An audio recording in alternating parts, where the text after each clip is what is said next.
Satan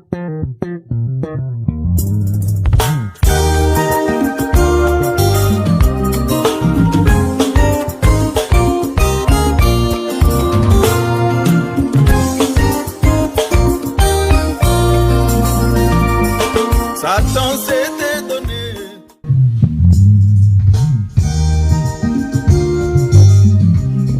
Bonjour et shalom à tous, bienvenue dans votre émission VRV. La semaine dernière, nous avons parlé de ce qui s'est passé dans l'église Rocher Blanc Tabernacle. Sur ce thème, nous vous avons éclairé sur ce qui s'était passé la nuit du 25 novembre 2019. Lors de la veillée de papa de l'ancien Abel. Et donc, les interpellations qui s'étaient passées la nuit du 25 novembre et des décisions qui sont été prises le 26 novembre 2019. Et cet après-midi, nous allons essayer encore de parler avec nos invités qui vont faire leur entrée. Nous allons assister à leur entrée, s'il vous plaît.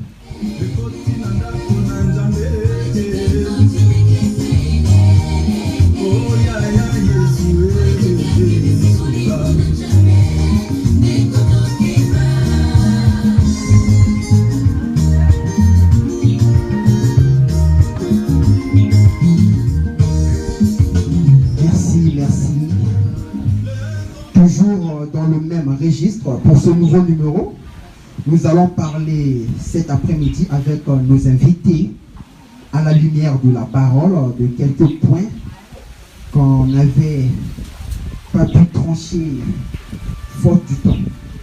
Alors, je vois au milieu de nous notre révérend, le frère David. Bienvenue dans notre émission VRV, le frère David. Merci, bienvenue. Je vois le frère Yoka, l'ancien drummer de Rocher Blanc Tabernacle. Merci beaucoup. Je suis là en personne. Merci. Et le frère Yoka et le frère Girès, l'ancien aussi de l'école des dimanches avec les Rocher Blanc Tabernacle. Merci. Enchanté. Voilà. Alors, nous allons commencer. Merci beaucoup. Et je sais que vous êtes nombreux déjà en direct sur notre chaîne YouTube, puisque lors de l'émission précédente, j'ai reçu des voix de nos bien-aimés qui sont à l'étranger, en France, aux États-Unis, en Chine, au Maroc, partout dans le monde entier. Et aujourd'hui, nous sommes encore ici pour essayer un peu d'éclairer les enfants de Dieu à la lumière de la parole. Et nous allons commencer avec le frère Yoka. Le frère Yoka, puisque par rapport à tout ce qui s'est passé à l'église Rocher Blanc Tabernacle, il y a eu des sorties. Et ce qui vraiment m'a marqué, c'est la sortie de notre frère Koufour. Alors le frère Yoka, la première question, essayez un peu de nous éclairer sur cette sortie. Merci.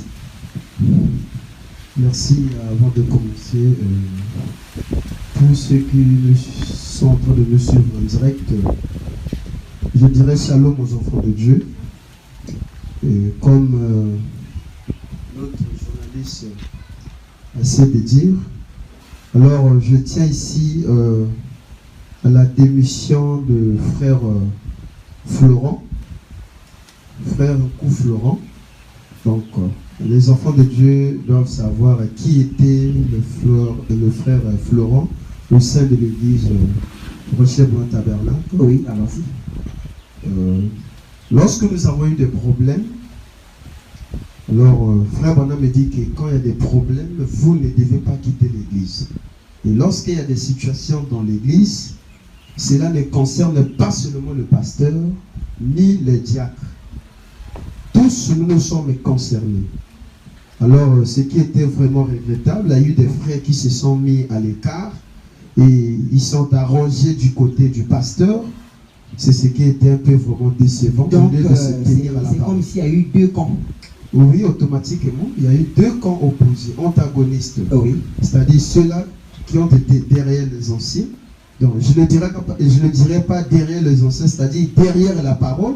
Oui. Voilà, les anciens, ils étaient du côté de la parole. Maintenant, le frère Florent, c'est un frère de l'église. Alors, quand il a lu Frère Branham, alors je vais essayer de lire sa démission, parce que c'est lui-même qui va parler. Il a lu William Branham dans Hébreux chapitre 17, première partie. Alors, paragraphe 78. Frère Branham dit là, il dit, dans ce tabernacle ici, quand les choses vont mal, et que vous, les hommes comme les femmes, fuyez pour aller ailleurs, où vous vous tenez à l'écart jusqu'à ce que la petite dispute ou tension soit passée, il y a quelque chose de faux dans votre expérience, c'est vrai. Oui. Voilà. Donc on ne peut pas, quand il y a des problèmes, en tant que membre de l'église, vous devez rester là pour trouver la solution. Voilà pourquoi le frère Florent, lui, il était dans quel camp, le frère Florent? Il n'était pas du côté du pasteur, ni du côté des anciens. Oui. Lui, il a pris position pour la parole. C'est-à-dire qu'en tant que membre de l'église, on doit mettre les choses au clair. Oui. Mais là, quand il est arrivé sur le terrain, il a compris qu'entre les deux camps opposés, alors le pasteur Freddy, il était écarté de la parole. Et les anciens étaient derrière la parole. Alors, entre le pasteur qui était en dehors de la parole, et ceux-là, même s'ils sont petits, même si on les minimise, alors puisqu'ils sont derrière la parole, donc le frère Florent, il était dans l'obligation de s'arranger ou de s'aligner derrière la parole. Bon, est-ce que c'était automatique ou bien il a joué d'abord non, il a joué un rôle de médiateur. Oui. Je vais aller rapidement. Il dit objet d'information au fidèle de Rocher Blanc Tabernacle. Ça, sa démission. D'accord. Alors les gens peuvent me demander, mais pourquoi il a écrit sa démission? Je vais faire un petit briefing. Sauf que le frère Florent, il a rencontré des obstacles. Des obstacles venant de qui? Pour aller voir, rencontrer le pasteur Freddy, lui parler tel que dit frère Branham, que si tu ne vois pas la même chose avec ton pasteur, il faut aller le voir. Oui. Mais lui n'a pas eu cette opportunité. Lui-même le dira à la fin, je vais lire ce qu'il a dit. Ok, allons-y. Voilà. Il dit, je viens très respectueusement vous informer sur un certain nombre de points, m'appuyant sur quelques citations de notre précieux prophète William Marion Branham. Et dans des situations, c'est tellement nombreux, je ne peux pas lire. Oui. Je vais aller peut-être à la dernière page, je vais faire un résumé. D'accord. Voilà. Il dit, il y a eu beaucoup de faits qui se sont produits dans notre église, c'est-à-dire dans Rocher Blanc. Dans notre église, en suspens, parmi tant d'autres, les 8 frères libérés avec leur famille en date du 1er décembre 2019. Sans motif spirituel, je me suis impliqué à bras le corps. Vous avez bloqué la procédure, créé des conditions empêchant les membres de l'église de venir vers vous. Wow. Vous voyez? C'est-à-dire, lorsque les 8 frères ont été chassés de l'église, ça veut dire qu'il y a eu des frères qui ont voulu rencontrer le pasteur. Donc même le frère Florent, il s'est jeté dans le processus étant que médiateur pour essayer d'arranger certains nombres de faits. Alors, il a eu des blocus. Donc on l'a empêché, on l'a étouffé de faire son travail. Parce qu'il y avait des rendez-vous où on pouvait fixer un rendez-vous comme ça et les gens de l'église ne se présentaient pas. Quand je dis les gens de l'église, c'est-à-dire ceux qui sont à la tête du pasteur jusqu'au diacre. Les dirigeants. Voilà. Il dit, malgré les interventions d'autres pasteurs, comme Ancien Eban, Kevin Caleb et Jean Bernard, donc en dehors de lui, excusez, donc en dehors de lui, le frère Florent qui est le médiateur, il y avait encore d'autres médiateurs. Il y a eu beaucoup de médiateurs tels que vous voyez vous-même. C'est-à-dire, il y a eu le pasteur Caleb, il y a eu le pasteur Eban, il y a eu le pasteur Bernard, qu'on appelle pasteur typologue. Oui, Jean Bernard, oui. Voilà. C'est-à-dire, eux aussi, ils ont joué le rôle du médiateur. C'est-à-dire, cherché à arranger la chose, la situation selon les Écritures. Mais ils n'ont pas, leur rôle n'avait pas vraiment eu de la place.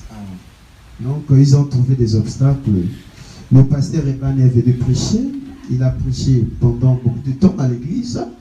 Et ce qui est curieux, l'homme de Dieu avait levé la main pour arranger certaines choses, demander pardon. L'homme de Dieu, le pasteur Freddy, il a levé la main. Oui, il a promis à son ami que je vais arranger. Il lui a posé la question. Donc la promesse était devant l'église. Devant l'église. Devant tout le monde. Voilà. Nous sommes ici sur vers 20. Hein. Ouais. Je ne peux pas inventer quelque chose, puisque si j'invente, alors cela va bloquer aussi certaines choses dans ma vie. Donc je ne peux pas mentir. Allons-y. Voilà. Le pasteur Fodi, il lève sa main. Il lève sa main comme ça. C'est-à-dire, je jure. Il prenait un serment devant le peuple de Dieu. Voilà. Et devant Dieu. Et devant son ami pasteur. Que non, derrière toi, je vais arranger. Malheureusement, quand le pasteur est parti, c'est le frère qui était à Temtef, là, c'est qui? Le frère Herman. Le frère Herman. Oui, le frère Herman. Le frère Herman, qui est venu, dit-on, pour aider le pasteur Freddy dans son ministère. Je me demande si avant lui, le pasteur Freddy n'avait pas d'aide. Donc il n'avait pas de gens pour l'aider dans son ministère. Donc il est venu sous prétexte qu'il est venu aider le pasteur Freddy dans son ministère. C'est le frère Herman qui avait pris la place. Alors selon le pasteur Eban, c'était le pasteur Freddy. Parce que le pasteur Eban a dit, il y a des chances que si on dit que le pasteur Freddy, parce qu'avant, vous n'oubliez pas que le pasteur Eban, quand il a prêché, il commençait à recevoir les gens pour écouter un à un. Ah bon? Et ce qu'il a écouté, il dit que ce n'était pas important que je puisse continuer le processus. C'est qu'il est là l'homme de Dieu. Qu'est-ce que tu dois faire? Tu montes à la chair, tu demandes pardon. Finalement, c'était chaud. Certainement, ça a dépassé voilà. le temps de moi humain. Et le pasteur Caleb aussi a eu aussi des obstacles. Vous-même, vous avez vu, on était là. Et lorsqu'il était question que le pasteur Caleb puisse venir à la chair pour essayer d'arranger certaines choses, alors ils ont passé des heures. Parce que d'après le pasteur Freddy, il voulait que le pasteur Caleb puisse faire un discours politique. C'est-à-dire, il vient, il lit le bout de papier remis par les gens de la police. Le pasteur Ban dit non. Le pasteur Caleb dit non. Ça ne peut pas se passer comme ça. Nous avons les principes de le message. On doit arranger les choses selon ce que dit William Branham. Effectivement. Et quand il est venu à l'église, vous-même, vous savez ce qui s'est passé. Alors, le problème était, l'unique chose où on a condamné peut-être les anciens, c'était parce qu'ils ont emmené le pasteur à la justice, à la police. Mais comment, qu'est-ce qui a fait que nous puissions arriver là? Ah oui, c'est ça la question. C'est à cause des barrières infranchissables mises par le pasteur Freddy lui-même. C'est-à-dire, il a brisé les principes de la parole. Les noms que je viens de citer, ils peuvent témoigner. Ils ont fourni des efforts pour que la situation soit arrangée ou résolue selon les principes de la parole. Le pasteur Freddy avait porté les antibates de la parole. Waouh! Voilà. Il combattait avec des citations de William Branham. Quand j'écoute des choses comme ça mais entre la maîtrise. Donc ça veut dire, vous causez, vous prenez la conclusion et demain, il se plonge dans une autre phase. Il change automatiquement les accords. Donc il peut accepter à la fin des comptes. Voilà. Il fait pas. Donc il est en train de bafouer les traités. Les accords conclus avec ses frères ou d'autres camarades de l'évangile. Alors voilà pourquoi ce qui a fait que nous puissions arriver jusqu'à la police. Et quand nous sommes arrivés là-bas, je vous dis, le pasteur Freddy, il était à la merci des anciens. C'est-à-dire sa vie dépendait maintenant des anciens.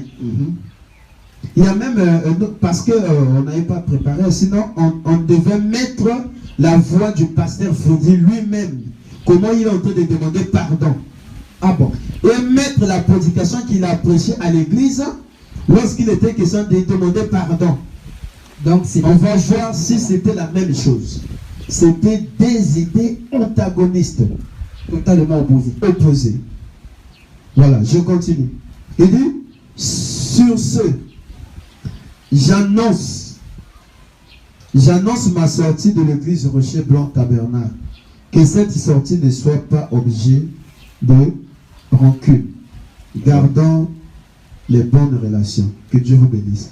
Ça, c'est Frère Florent qui dit. Donc, puisqu'il a vu que ce qui s'est passé, l'homme de Dieu avait totalement tort, alors il devait aller voir le pasteur pour lui dire que non, d'après ce que j'ai vu, d'après ce qui s'est passé, je ne peux pas continuer avec vous. Et c'est là qu'il a eu des obstacles. Voilà pourquoi cela lui a permis de faire sur écrit pour donner aux enfants de Dieu de lire. Donc, c'était un peu ça l'histoire. Mais lorsque les gens disent qu'on a amené le pasteur en prison à la gendarmerie, c'est le pasteur lui-même qui a emmené les frères. Regardez, c'est le pasteur qui a tracté les frères jusque-là. Parce qu'il a boycottant les mesures de la parole. Donc ce ne sont pas même les frères. Les frères là ont des citations. Mais quand on donne les citations, il dit que les citations que les frères lisent le combattent. Donc ça veut dire les citations de Branham combat le pasteur Freddy. Mais là c'est un danger. Ça veut dire ça ne va pas. Bien sûr. Parce que les citations ne peuvent que combattre un démon. Mais toi, un pasteur, tu dis que non, la citation va se dire et à Pananga. Ah, donc il y a William Branham à l'objet. Non, c'est pas les anciens, parce que les anciens ne lisent que les citations. Donc, en bref, c'est un peu ça ce qui s'est passé. Merci le frère Yoka pour cette précision, c'est gentil vraiment. Merci. Alors, au début, je vous ai dit que nous avons reçu le révérend David Njunga. Alors, révérend, vous êtes là? Shalom. Shalom, merci beaucoup. Alors, j'ai une question. Révérend, dites-nous, est-ce qu'un pasteur peut répondre aux âmes des brebis? Ça, c'est une question importante et c'est une question qu'on ne peut pas prendre aussi à la légère. Parce que Frère Branham dit le corps le plus malade, c'est le corps du Seigneur Jésus. Oui. Voilà pourquoi ce que nous sommes en train de faire ici, c'est pour éclairer les gens, c'est pour aider les gens, c'est pas pour combattre quelqu'un, mais c'est pour une cause noble et juste. Vous savez, le message, surtout chez nous, a été mal présenté aux gens. Et nous, aujourd'hui, nous voyons ce qu'on appelle le christianisation des traditions. Frère Branham dit, je vais commencer pour reprendre, parce que nous devons utiliser les prophètes. Frère Branham dit de la brochure, le signal rouge, signe de sa venue. Il dit, pour reprendre à la question, il dit, je prends ici, au paragraphe 147. Et on dit, peu importe ce que font cette parole, et chaque serviteur de Dieu doit rester fidèle à la parole. Vous devez le faire car il doit y avoir une voix quelque part qui crie contre cela. Peu importe ce que font les autres, vous n'êtes pas responsable d'eux. Vous répondrez en tant qu'individu. Ah bon. Vous ne répondrez pas en tant que méthodiste, vous ne répondrez pas en tant que baptiste ou pentecôtiste. Vous répondez devant Dieu en tant qu'individu pour votre propre vie. Donc le salut est individuel. Individuel. Quand les pasteurs disent que c'est nous qui répondons pour votre âme, je ne sais pas. Ça, c'est se mettre dans des problèmes. Oui. C'est se mettre dans des problèmes. Et c'est quelque chose que nous verrons seulement ici chez nous. Pourquoi je dis chez nous? Mais c'est parce que c'est une manière pour les pasteurs de revenir sur les gens. Surtout en Afrique. En Afrique. Frère Branham dit cela n'a jamais été la volonté de Dieu que l'homme règne sur l'homme. Il dit le règne de l'homme, c'est le règne du péché. Voilà pourquoi vous verrez là où l'homme règne, c'est le péché qui règne. Oui. Il dit ça dans la brochure L'Adoption. Les pasteurs ont fait cela, c'est pour régner sur les gens. À tel point que pour fréquenter une sœur, il faut voir le pasteur. Il n'y a pas d'hésitation. Il n'y a pas d'hésitation. Voilà. Moi, je connais un pasteur, excusez, le pasteur dit, quand vous voulez fréquenter une sœur de mon église, vous devez d'abord commencer par moi et ne venez pas main vide. Donc, quand vous venez, il faut apporter peut-être les boîtes de lait au pasteur, il faut devenir... Et c'est le pasteur parfois, il te dit non. Il dit à la sœur, le frère là n'a pas le Saint-Esprit, parce que le frère est venu main vide. Il faut les dons appropriés. Il faut les dons. Vous voyez? C'est une manière pour le pasteur de régner sur les gens.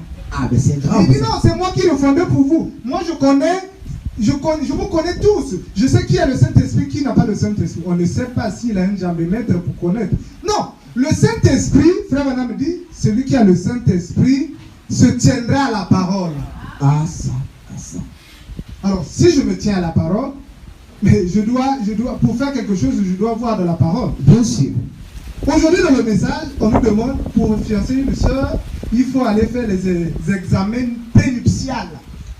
Il faut les examens. Prénuptiales, il faut aller vérifier le sang et autres. On ne sait pas d'où est-ce qu'ils ont tiré ça. Du message, non. C'est pas le prophète qui dit ça? Ah, si et seulement s'il y a des citations, ils pourront m'aider. Parce que ça se passe par... Beaucoup de frères vont le voir. S'ils ont des citations, ils pourront nous aider. S'ils peuvent venir ici afin qu'on débatte là-dessus, on débat. Bien sûr, VRV reçoit tout le monde. Ah. Donc, c'est un peu ça. C'est une manière de régner sur les gens. Nous répondrons étant qu'individu. Frère Madame dit, je pourrais le lire, il dit dans la brochure, je crois, une bannière. Il dit, vous allez voir une femme qui s'habille mal. Il devient comme un piège. Et ceux qui le regardent et le convoitent commettent adultère avec lui. Au jour du jugement, quand l'homme se présentera pour avouer son adultère, la femme aussi le fera. Mais où est la place du pasteur? Donc c'est l'amour de deux personnes. C'est deux personnes. Donc nous répondons étant qu'individus. Ah, ça c'est grave. Hein? Merci révérend pour ces précisions, vraiment. C'est sérieux. Comme j'avais dit qu'on va décoller, là je vois qu'on entend le décoller déjà. Alors on va continuer avec notre révérend David Njunga. Révérend, deuxième question. Quelle est la mission d'un pasteur? Madame dit, c'est Frère Madame qui le dit, il dit la mission d'un pasteur, c'est d'amener le peuple au baptême du Saint-Esprit. Il dit, quand le pasteur amène le peuple au baptême du Saint-Esprit, sa mission se termine. Ah bon? Parce que nous avons eu à écouter des pasteurs qui disent que non, c'est-à-dire votre délivrance, votre salut dépend de moi. Non, c'est faux. Ça, c'est faux. C'est faux. Regardez, frère. Une âme vaut 10 000 mondes. Ne jouez pas avec l'âme des gens. Parce que vous répondez pour ce que vous êtes en train de dire. Le salut, notre salut dépend de notre position et de notre attitude vis-à-vis de la parole. Ça ne dépend pas de notre attitude vis-à-vis de quelqu'un. Non. Non, non, non. Ça ne dépend pas. Le pasteur, un pasteur, il a été envoyé. C'est un pasteur. C'est un berger. Il a été placé pour paître les brebis de Dieu. Le berger n'est pas le père des brebis. Non, il est le gardien. Il ne faut pas l'oublier. Le gardien. Vous voyez? Il est envoyé pour paître les brebis de Christ. Alors, si c'est Christ qui est le propriétaire de ce bergerie, ou de cette bergerie, quand il viendra, tu devras lui rendre compte de combien de brebis il t'avait placé et combien de brebis te reste-t-il. Quand tu es un pasteur et tu as battu le record des excommuniés, des livrés, non, tu n'as pas accompli ta mission. Parce que ta mission, c'est de les amener au baptême du Saint-Esprit. Gagner les âmes. Gagner les âmes. Et non, ne t'arrête pas à gagner simplement les âmes. Mais il faut les amener au baptême du Saint-Esprit. Oui. Sinon, tu as failli. Et faillir, c'est péché. Wow. Voilà. Merci, merci. On comprend, merci, merci. On va passer rapidement avec le frère Giresse. Le frère Giresse, que vous rappelle la date du 7 mai 1946? C'est compliqué déjà. Nous sommes déjà dans les airs. Oui, je vois le frère David est monté tellement haut, il y aura des turbulences. Voilà pourquoi je dois essayer de descendre un peu. Bon, vous m'avez dit que me rappelle la date du 7 mai 1946. Oui. Si nous lisons derrière la brochure, la traduction de Shekinah, ici, le frère Dioka explique ça clairement. Il dit que la date du 7 mai dit, alors qu'Israël devient une nation, le Seigneur lui apparaît et lui donne la commission d'aller partout dans le monde, proclamer l'évangile du Seigneur Jésus-Christ avec 2 signes particuliers pour confirmer son ministère. Et pendant son ministère, il fera 7 fois le tour du monde. Vous voyez? Maintenant, concernant la date du 7 mai 46, cela nous révèle à dire qu'il y a eu un jour où le frère Branham était assis. Étant un prophète de Dieu, il a reçu l'ange du Seigneur qui est venu pour lui donner la commission. C'est-à-dire, il lui a envoyé avec un message précis pour un peuple déterminé qu'on dise précisément le pouce de Christ. Vous voyez? Donc, ici, nous reconnaissons ce que nous appelons la grande commission. La grande commission. La grande commission. Parce que les Éphésiens 4 en réalité sont des prétentieux. Et oui, d'autres disent qu'ils ont des commissions. Certes, nous ne réunions pas cela. Parce qu'il y a des véritables Éphésiens 4. Oui. Oui. Maintenant, le barreau, ou comme lui dit, le Njambé maître, qui n'est rien d'autre que la parole, doit maintenant nous établir qui est le commissionné de Dieu et qui ne l'est pas. Vous voyez? Parce que selon la parole, Branham dit dans la brochure, ça y est là, non, bien aimé. Bon, je vais partir comme ça. Dans la brochure, dans sa présence, à la page 12, au paragraphe 43. Dans sa présence. Oui, dans sa présence. Oui. C'est même la dernière prédication que le pasteur Rodrigue nous a prêché en pile avant de venir en Gamabosse. Ici, Branham dit au paragraphe 43 que donc, nous n'avons pas été prédestinés à faire quoi que ce soit d'autre que de nous en tenir à cette parole. Et si, c'est une condition, hein? Oui, c'est une condition. Et si un homme a été envoyé par Dieu, il s'en tiendra à la parole. Parce que Dieu ne peut pas envoyer que par sa parole. Vous voyez, il doit s'en tenir à sa parole. Alors, quand nous entrons dans sa présence, comme un homme entre une fois dans la présence de Dieu, il est changé pour toujours. En termes de conclusion, comme Apocalypse 22, 19 dit que n'ajoutez point et ne retranchez point. Branham est venu avec un message. Il nous a dit que la vie éternelle, c'est Jésus qui nous donne cela. Mais nous voyons, on a subi ça toute notre vie. Un pasteur monté du haut de la chair dire avec courage et bravoure que je vous donne la vie éternelle. Or, Branham dit dans Être conduit au paragraphe 56, dit que ça c'est un domaine réservé exclusivement au Seigneur Jésus. Donc, mercredi, vendredi, dimanche, on vous donnait la vie éternelle. Oui, on nous donnait ça même aux pécheurs. Nous avons des bien-aimés qui se sont rétrogradés, mais ils avaient déjà reçu la vie éternelle. Donc, nous comprenons. Donc, si on avance un peu loin, Branham dit que lorsque vous dites ainsi dit le Seigneur et que la chose ne s'accomplit pas, automatiquement vous irez en enfer pour cette chose. Mais nous avons assisté à des faits réels. Oui, l'ancien, comme on dit que l'ancien c'est l'ancien. L'ancien lui a déclaré, ainsi dit le Seigneur, Hillary Clinton va être président des États-Unis. Bon, on va rentrer aussi dans ça parce que c'est important. Vous voyez, il a dit cela, qu'ainsi dit le Seigneur, Hillary Clinton deviendra président des États-Unis. Ça c'est en 2016 lors des élections. Si, maintenant, subitement ou simultanément, nous voyons le gars Donald Trump venir remporter la victoire par la main de Dieu. Et il a changé l'ambassade d'Israël jusqu'à Tel Aviv. Donc pour l'instant... Mais la suite, puisqu'on est déjà rentré, la suite c'était quoi? Concernant l'élection présidentielle américaine. Ben oui, puisqu'ils ont dit que non, c'est ainsi dit le Seigneur. Oui, comme ainsi dit le Seigneur a failli. La suite c'était quoi? Mais en réalité, selon le message, quand tu dis quelque chose qui ne s'accomplit pas ou une prophétie, la chose à faire, ça veut dire que toi tu as un esprit mauvais. Selon la Bible, on prie pour toi, on chasse l'esprit, on récupère le frère. Vous voyez? Donc il doit passer par la délivrance. Mais oui, cela a daté. Ça fait des années, il n'arrange pas. Et il ne se culpabilise même pas. C'est ce qui est grave et dangereux. D'accord, merci. Je tourne encore vers le frère Yoka. C'est chaud. Nous sommes dans les airs. Le frère Yoka, pouvons-nous critiquer l'horreur? Bien sûr. Ah bon? Oui. Allons-y. Ça même dans la Bible.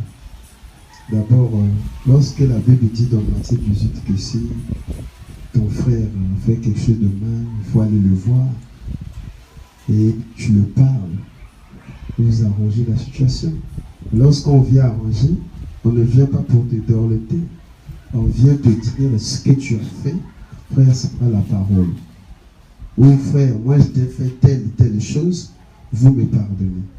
Alors, le prophète dit on doit critiquer l'erreur. Dans plusieurs brochures, le prophète dit que non. Dans la manière d'un vrai prophète, il en parle. Dans beaucoup de citations, il dit que les gens me prennent pour un critiqueur. Je ne le suis pas un critiqueur. Sauf que lorsqu'il s'agit de critiquer le mal. Donc quand tu fais quelque chose de mal, on doit critiquer ça. Ce que tu as fait, les actes que tu poses, on doit critiquer ça. Donc on ne peut pas te laisser là en train de faire du mal aux enfants de Dieu. On doit aller à la racine. Voilà. Déraciner le mal. Déraciner le mal. Oui. Vous voyez ce que Adam et Ève ont fait lorsque Dieu les a placés dans le jardin d'Éden. Alors, nous, on lit ça chaque jour. Mais une fois, notre pasteur a essayé de lever un peu quelque chose en lisant William Branham. Cela m'a vraiment frappé. Vous savez, qu'est-ce qui s'est passé? Dieu avait mis les bandes dans le jardin d'Éden. Les bandes. Les bandes. C'est-à-dire, lorsque Adam et Ève avaient besoin que Dieu les parle, ils devaient seulement appuyer sur la bande enregistrée de Dieu pour écouter ce que les principes établis par Dieu. Appuyer sur play. Appuyer sur play. Maintenant, quand le diable est venu, il a mis stop. Lui aussi, il a dit ce qu'il pouvait dire. Alors vous savez ce que cela a emmené. Cela a emmené la mort. Mais l'erreur fatale d'Adam et Ève, c'est qu'ils ont pris les feuilles de figuier pour se couvrir. Les feuilles de figuier, lorsqu'il y aura le soleil, lorsque le soleil arrivera au zénith, les feuilles vont se sécher. Et quand il y a le feu, vous allez vous brûler, vous allez rester nus. Les feuilles de figuier, c'est quoi? Qu'est-ce que je veux dire par là?